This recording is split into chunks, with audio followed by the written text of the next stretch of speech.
ഉള്ളതിന്റെ ഒരു മുൻകരുതലായിട്ട് പാർട്ടി അത് ഏറ്റെടുക്കണം, സർക്കാർ അത് ഏറ്റെടുക്കണം, എന്നിട്ട് അതിനു വേണ്ട കാര്യങ്ങൾ പ്രവർത്തിച്ച് ഇപ്പോഴേ തുടങ്ങണം എന്നാണ് ഞങ്ങളുടെ അഭിപ്രായം. പ്രശ്നങ്ങൾ നേരിട്ടിട്ടുള്ള ഒരു സർക്കാരായിരുന്നു UDF അല്ലെ? അതെ അതെ. ഇപ്രാവശ്യം പ്രത്യേകിച്ച് ലോക്കൽ ബോഡിയിലുള്ള കറപ്ഷൻ എല്ലാവർക്കും അറിയാം. പൊതുവെ നമ്മുടെ നാട്ടിലെ ഇന്ത്യയിൽ പൊതുവെയുള്ള ബാക്കി സംസ്ഥാനം വെച്ച് നോക്കുമ്പോൾ കേരളം ബെറ്റർ ആണെന്ന് പറഞ്ഞാലും ലോക്കൽ ബോഡിയിൽ വരുന്ന കറപ്ഷൻ ഭയങ്കര കൂടുതലാണ്.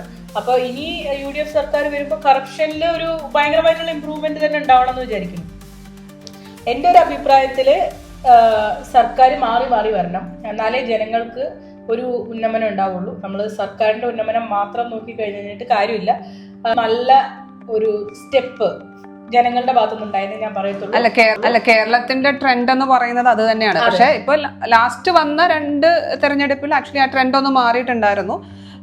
എന്നാലും ഇനി ആ ഒരു ട്രെൻഡ് സെറ്റിംഗ് വരണം എന്ന് തന്നെയാണ് എന്റെയും അഭിപ്രായം. ആക്ച്വലി നമ്മള് ഒരാള് തന്നെ മുന്നോട്ട് പോകുന്നത് നല്ലത്, പുതിയ ആൾക്കാർ വരട്ടെ, ഒന്ന് ഓപ്പോസിറ്റ് നിന്ന് ചിന്തിച്ചു നോക്കാമല്ലോ ആൾക്കാർ. പക്ഷെ വേറൊരു കാര്യം എന്താന്ന് പറഞ്ഞു കഴിഞ്ഞാൽ, നമ്മുടെ കഴിഞ്ഞ 2 സർക്കാരുകളായിക്കോട്ടെ, നമ്മുടെ കേരളം അത്രത്തോളം ബുദ്ധിമുട്ടിൽ പോകുന്ന സാഹചര്യങ്ങളായിക്കോട്ടെ, നിപ്പ പോലുള്ള വൈറസിന്റെ ഇഷ്യൂ, കൊറോണ വന്ന സമയം, അവര് ജനങ്ങളുടെ കൂടെ നിന്നൊരു പാർട്ടിയാണ്. നമ്മളെ മറ്റുള്ള ഏത് സംസ്ഥാനങ്ങളെക്കാളും കൂടുതൽ നമ്മുടെ സർക്കാരുകൾ ജനങ്ങളെ കൂടെ നിന്നിട്ട് ഒരു ലിമിറ്റിന്റെ അപ്പുറത്തേക്ക് നമ്മളെ ബാധിക്കാതെ രീതിയിൽ പ്രവർത്തിച്ചിട്ടുണ്ട്.